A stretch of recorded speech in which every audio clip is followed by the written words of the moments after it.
Bakit uhaw? Siya yung tungaw. Mukhang kalabaw. Ay, ang boring. Saan na kaya si Jonathan? Wait nga, tawagan ko nga. Hello, Jonathan? Okay, Nam. Saan ka na? Akala ko ba mag-alak pa tayo? Hello, Douglas? Hello? Bakit ganyan boses mo? Okay ka lang ba? Ang lakas ng tama mo ngayon Kagabi nasa spaceship ka lang, ngayon busis babae ka na. Douglas, ako to, sobre. O Jonathan, may tanong pala ako sa'yo. Nakita mo ba ako sa inyong brief ko? Brief? Yung one piece sa harap tapos bin din sa likod. Ha?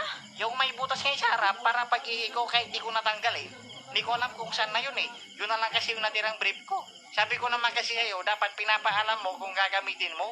Huwag mo na lang sabihin sa iba na wala kong brief. Nakakahiya kasi sabihin nila kayo brief. Lalong di ako sagutin nun. Saan ka na? Hoy, Douglas, ako to, sobre. Ubre? Oo, namalikatan ng tawag. Hindi. Ikaw talaga yung tinawagan ko. Special ka sa akin Okay. Sabi mo na kang brief? Wala. Sabi ka ata. Chabi. Excuse me, ako? Chubby? Yung nagpuputol-putol ngayon na boses? Chubby yon. Oo nga, yun naman yung sinabi ko. Lasing ka ba? Hindi no? Sabi mo kanina mag-aalak kayo.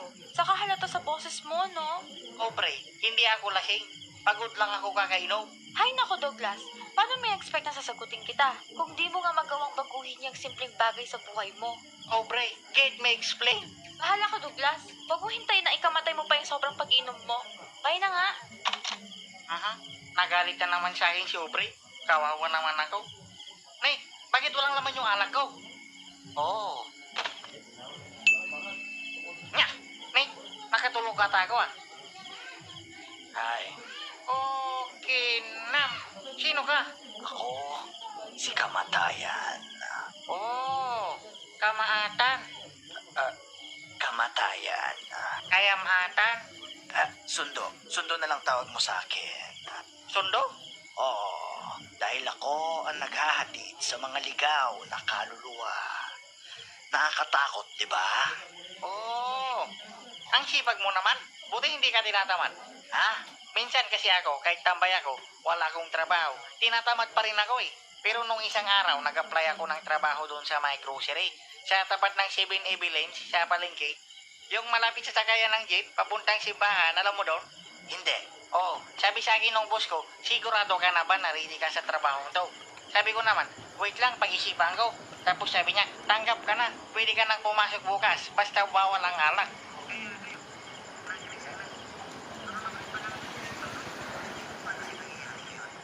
Alam ko, hindi porgit lasing ako, di ko na alam yung nangyayari sa paligid ko, no?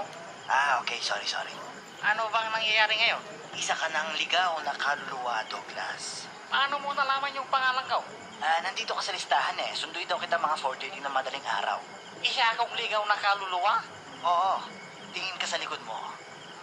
Ay, Sims, ang pangit. Ikaw yan. Gulat ka, no? Kulot ako? Oo, at patay ka na. Ako? Bakit mo ko pinatay? Ang hirap kumausap ng tanga. Hindi kita pinatay. Inabuso mo lang masyado yung katawan mo, kaya ayan tuloy, tigok ka. Ala, hindi pwede to. Paano na yung mangyayari sa mga alak ko? At kay Aubrey. At pala, si Aubrey. Ano na mangyayari sa mga alak ko? Pinili mo maging lasinggero So, ako si Douglas. Lalaki ako at kaya kong gawin lahat ng gusto ko. Kaya mo bang magpatuli? Okay, kalmahan mo lang. Ang dami mong salita. Halika na nga, dadali na kita sa kabilang buhay. Wow. Teka lang, pre. May gagawin pa sana ako Ano naman yon? Aaranahin ko muna sana si Aubrey. Pero pinag-isipan ko kung ano kasi yung kanta na kakantahin ko sa kanya Huwag mo na ituloy, narinig ko na boses mo. Yan ang magandang gawin ko para mapasagot ko siya. Bakit di ka mag-pick up lines? Ginawa ko na dati yun. Hindi naman effective. Aubrey, lugaw nga ba? Bakit? Kasi bagay kasi itlog ko. Tama na, sumama ka na sa akin. Madami pa akong susunduin. Ay, nagagrab ka? Nagbibiro ka ba? Hindi, pero gusto mo makarinig ng joke. Ay, eto na naman. Anong tawag sa grab na bumaliktad? Ano? Park. Nabit. Wala ka talagang alam. Sinasayang mo oras ko, pre. Sumama ka na. Wow. Teka lang, pre. Ayokong sumama sa'yo. Marami pa akong pangarap sa buhay. Puro alak nga lang inatupag mo Anong alak? Minsan nagsisat din ako, no? Bonak, yun din yun Ayaw nga, no? Huwag mo na akong pahirapan, sumama ka na lang. Pag ako nalit pa dito, baka matanggal na ako sa trabaho. Bakit? Saan ba tayo pupunta? Ay, depende. Pwede sa langit o sa impyerno.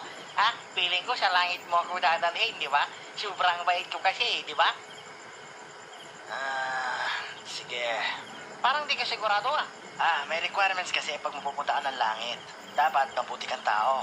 Bakit? Mabuti naman akong tao ah. Hindi nga ako nangasar ng kapwa. Ano nangyari nung nagpa-check up ka? Anong pangalan, sir? Wag mo sabihin kalbo. Wag mo sabihin kalbo. Wag mo sabihin kalbo. Panot. Okay. Pero at least hindi ako nagsisinungaling. Naliligo naman po kayo, sir, no? Ay, hindi. Kahit na. Puro kawalang yaan ginagawa mo eh. Sobra ka naman. Anong isang araw pala nakatulong ako sa bulag? Saan po yung marami? Pupunta. Dali na, malapit na next sked ko. Oh, ba't ka umiiyak? Nagsisisi lang ako, pre. Dapat pala inayos ko na ang buhay ko dati pa. Sana nakinig na lang ako sa mga tunay na kaibigan ko. Gusto mo magbago? Oo.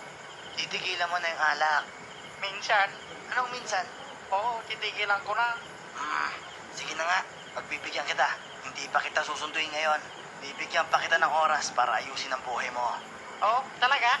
Oo, at lagi mong tandaan, masyadong maikli ang buhay para sayangin sa lungkot at katamaran. Lagi mong pipiliing maging masaya. Babush na ako.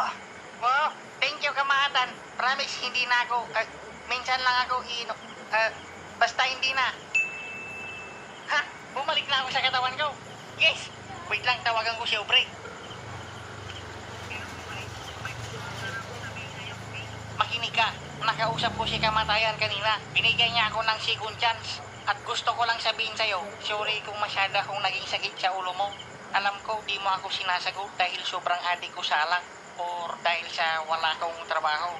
O dahil sa mabaho ako. Pero, Aubrey, gusto ko lang tandaan mo, magbabago na ako. Para sa'yo. I love you, Aubrey. Nag-edit ka na rin pala, pre. Gigi.